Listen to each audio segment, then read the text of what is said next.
Nah, bagaimana? Sudah disimak kan video tadi? Nah, di dalam video tadi juga sudah ada mengenai konsep momentum dan impuls. Berarti sudah terjawab pertanyaan-pertanyaan yang tadi. Oke, kita lanjut mengenai contoh soal. Di mana contoh soalnya yaitu tentukan momentum setiap benda yang bergerak pada A. Peluru bermasa 100 gram bergerak dengan kecepatan 400 meter per sekon.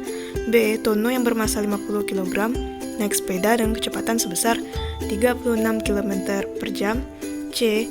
Bus berpenumpang memiliki massa 4 ton dengan kecepatan 72 km per jam. Di sini yang ditanya yaitu momentum.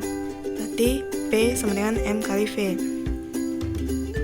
Kita tulis dulu yang diketahui.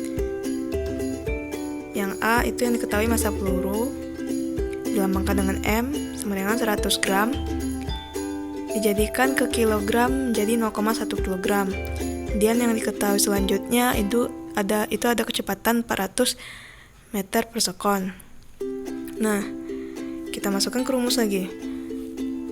Berarti M kali V, M 100 gram, 0,1 kg maksudnya, dikali dengan 400 meter per sekon. Dapatlah momentumnya yaitu 40 kg meter per sekon, atau bisa juga satuannya Newton sekon, NS. Untuk yang B, yang C seperti itu juga. Caranya buat diketahui dulu. Nah, untuk kecepatannya itu 36 km per jam, itu dirubah menjadi meter per sekon. Nah, untuk mencari momentumnya sama seperti yang tadi, M dikali V. Lanjut, ini soal latihan. Nanti silakan dikerjakan. Soal latihan mengenai momentum dan impuls. Oke, sekarang kita masuk kepada hubungan momentum dan impuls. Nah, konsep tentang impuls dan momentum ini dapat diselidiki dengan hukum 2 Newton, di mana hukum 2 Newton F sama dengan M dikali dengan A. Nah, coba Anda perhatikan gambar di samping itu. Ada sebuah benda bermassa M dikenakan gaya. Gaya tersebut bekerja selama selang waktu tertentu sehingga kecepatan benda berubah dari V1 menjadi V2. Seperti kita tahu bahwa A sama dengan delta V per delta T.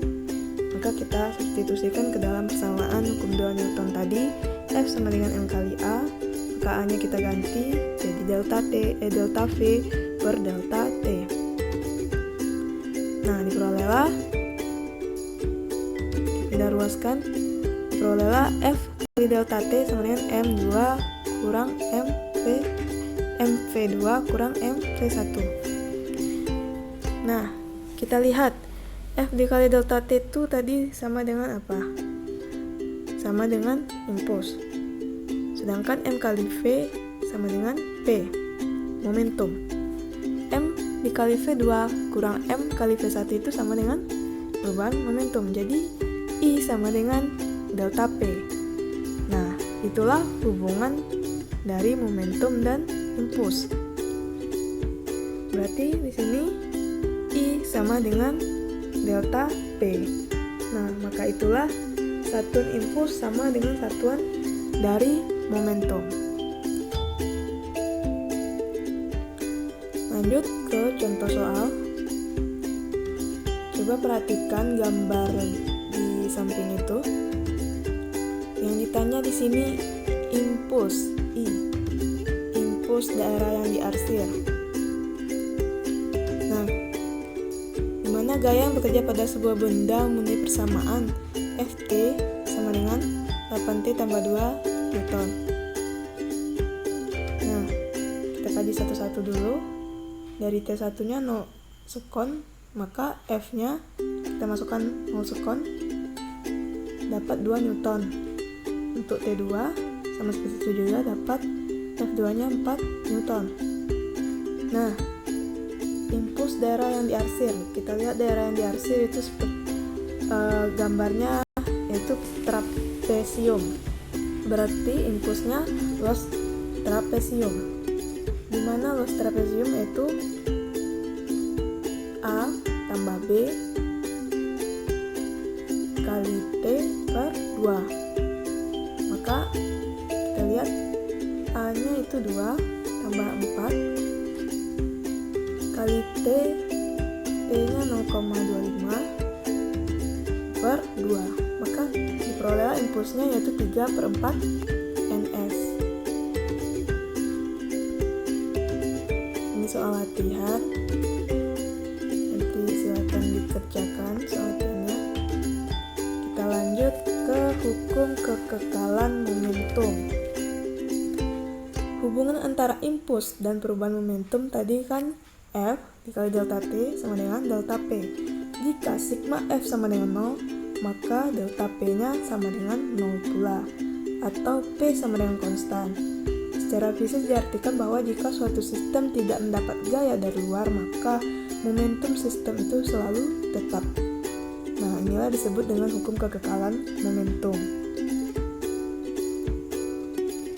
Adapun bunyi dari hukum kekekalan momentum yaitu jika tidak ada gaya luar yang bekerja pada sistem dalam peristiwa tumbukan, momentum total sebelum tumbukan sama dengan momentum total sistem sesudah tumbukan.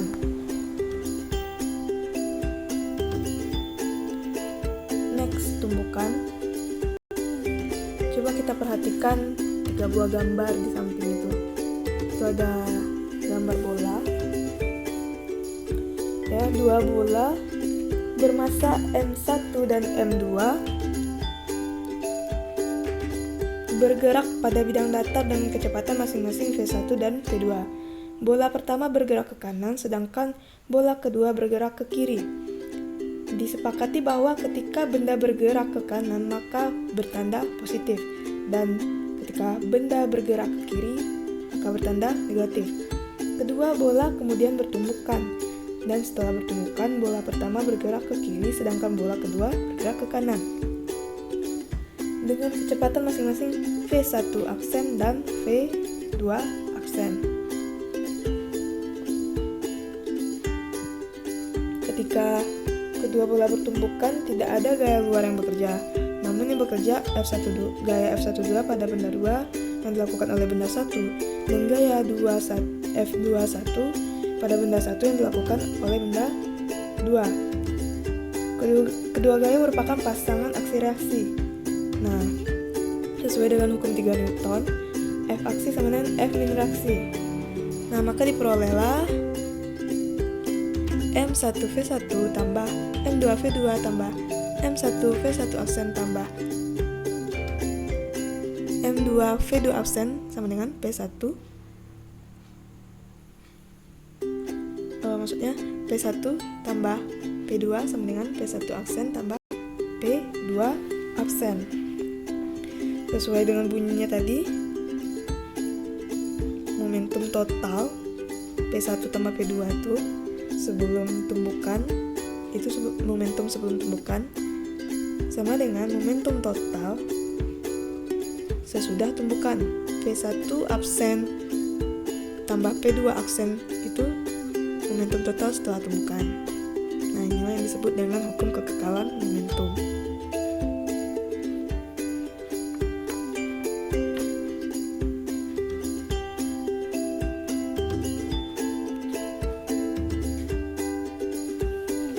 Nah, peristiwa tumbukan akan terjadi jika sebuah benda yang bergerak mengenai benda yang diam atau bergerak.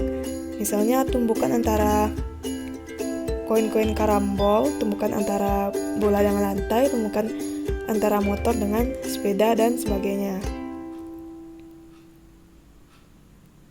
Nah, untuk sistem dua benda yang bertumbukan, momentum linear sistem adalah tetap asalkan pada sistem tidak bekerja gaya luar. Namun, energi kinetik sistem dapat berkurang karena sebagian energi diubah ke bentuk energi kalor dan energi bunyi pada saat terjadinya tumbukan, sehingga hukum kekekalan energi kinetik tidak berlaku.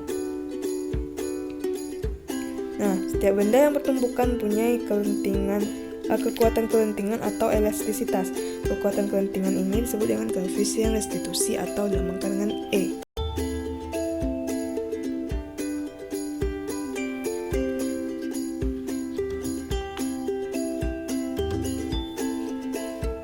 Nah, ditinjau dari energi kinetik yang dimiliki oleh kedua benda sebelum dan sesudah tumbukan, maka tumbukan dibedakan jadi dua jenis, yaitu tumbukan lenting sempurna dan tumbukan tidak lenting sempurna. Kita masuk ke tumbukan lenting sempurna. Tumbukan lenting sempurna itu jika jumlah energi kinetik kedua benda sebelum dan sesudah tumbukan adalah sama. Nah, tumbukan lenting sempurna ini berlaku hukum kekekalan momentum dan juga hukum kekekalan energi kinetik. Nah, maka dapat dilihat persamaannya pada slide.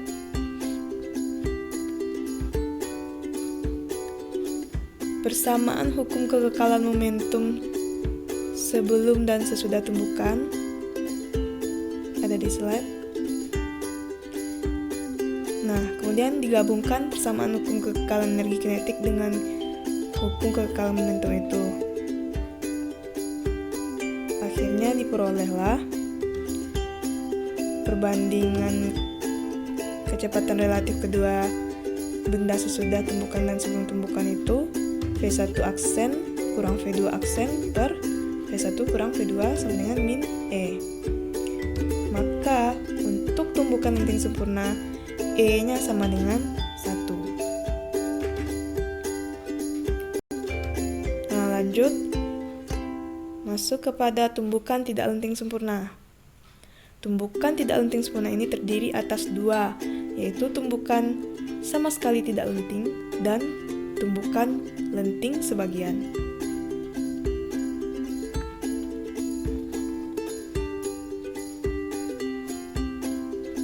Yang pertama itu tumbukan sama sekali tidak lenting.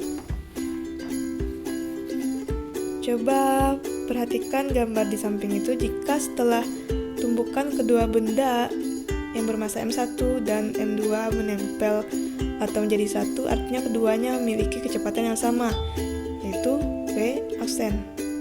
Maka dapat dilihat di slide, M1 kali V1 tambah M2 kali V2 sama dengan M1 tambah M2 kali V aksen. Karena kecepatannya tadi sama, kecepatan sudah bukan. Nah, maka diperolehlah E-nya sama dengan V1 aksen kurang V2 aksen per V1 tambah V2, dan tadi V1 aksen sama dengan V2 aksen. Maka E-nya sama dengan 0. Nah, tumbukan jenis ini dapat diamati ketika kita melempar segumpal plastisin atau lilin mainan ke sebuah bola. Ketika plastisin kita lempar, plastisin akan menempel pada bola sehingga menyebabkan keduanya bergerak secara bersama-sama. Nah, contoh lainnya ada pada ayunan balistik, di mana peluru tertanam dalam sebuah balok dan keduanya kemudian berayun secara bersama-sama.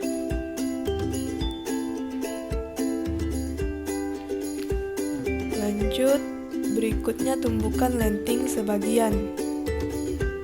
Yang kedua. Nah, pada tumbukan lenting sebagian hanya berlaku hukum kekekalan momentum, tidak berlaku hukum kekekalan energi kinetik.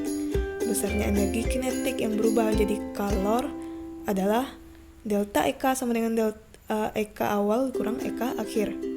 Nah, akhirnya didapatkan besarnya koefisien restitusi pada tumbukan lenting sebagian ini E besar dari 0 kecil dari 1.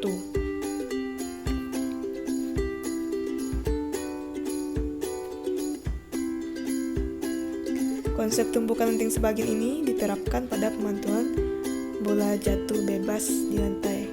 Coba Anda perhatikan gambar di sebelah kanan itu.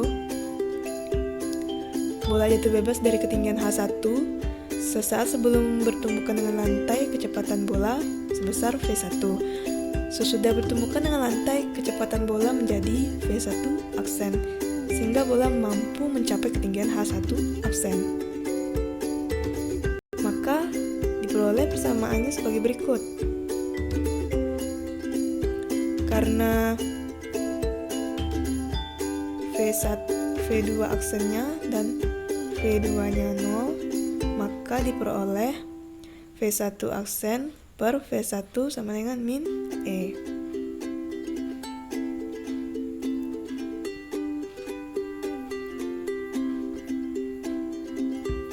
Lanjut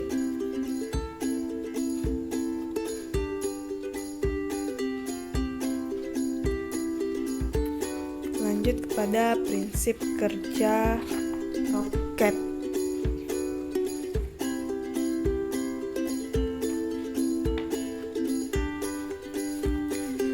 Nah, prinsip kerja pada roket ini berdasarkan hukum kekekalan momentum linier. Momentum linier awal sistem terdiri atas roket dan bahan bakar. Jadinya M besar tambah delta N kali dengan V. Kemudian setelah beberapa saat, roket mengeluarkan massa bahan bakar, delta M, dan kecepatan roket menjadi V tambah delta V. Jika kecepatan bahan bakar terhadap roket sama dengan adalah VB, maka persamaannya menjadi V dikurang VB. Samakan total momentum sistem sebelum dan sesudah bahan bakar dikeluarkan. Bisa Anda lihat di slide persamaannya.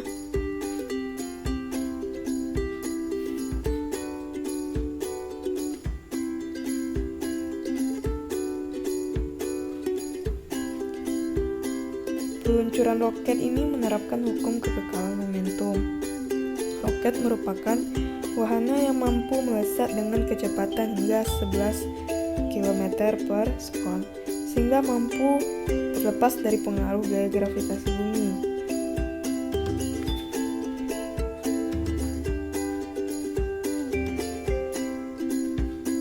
Nah, dorongan pada roket merupakan penerapan dari hukum 3 Newton dan hukum kekekalan momentum. Roket mengerjakan gaya pada gas buang, dan berdasarkan hukum 3 Newton, gas mengerjakan gaya yang sama tetapi berlawan pada roket. Gaya inilah yang mendorong roket ke arah depan. Dorongan roket diperkirakan akan lebih efisien di ruang kosong yang tidak ada hambatan udara. Nah, ini contoh soal mengenai penerapan peluncuran roket.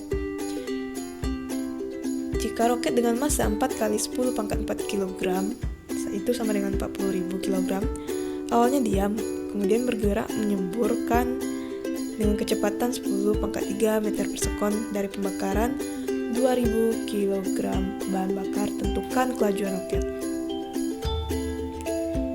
Nah, yang di sini ditanya kelajuan roket. Kita pakai persamaan tadi, delta V sama dengan delta M per M kali VB. Nah, dimana delta M-nya yaitu massa bahan bakar 2000 kg per M besar itu massa roket 40.000 kg dikali dengan kecepatannya 10 pangkat 3 meter per sekon. Kita perolehlah delta V-nya 50 meter per sekon. Karena kecepatan awal roket sama dengan 0, maka perubahan kecepatan roket adalah sebesar 50 meter per sekon. Selanjutnya, prinsip kerja mesin jet. Prinsip kerja mesin jet mirip dengan roket. Keduanya menggunakan hukum kekal momentum diturunkan dari hukum 3 Newton. Bedanya adalah bahan bakar oksigen yang digunakan roket tersedia dalam tangki roket. Sedangkan pada mesin jet, oksigen untuk membakar bahan bakar diambil dari udara. Oleh karena itu, mesin jet tidak dapat terbang di luar angkasa yang tidak ada oksigennya. Ini latihan soalnya.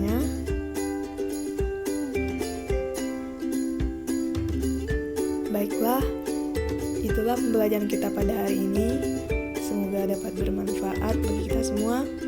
Kita sudahi dengan baca hamdalah. Alhamdulillahirrahmanirrahim.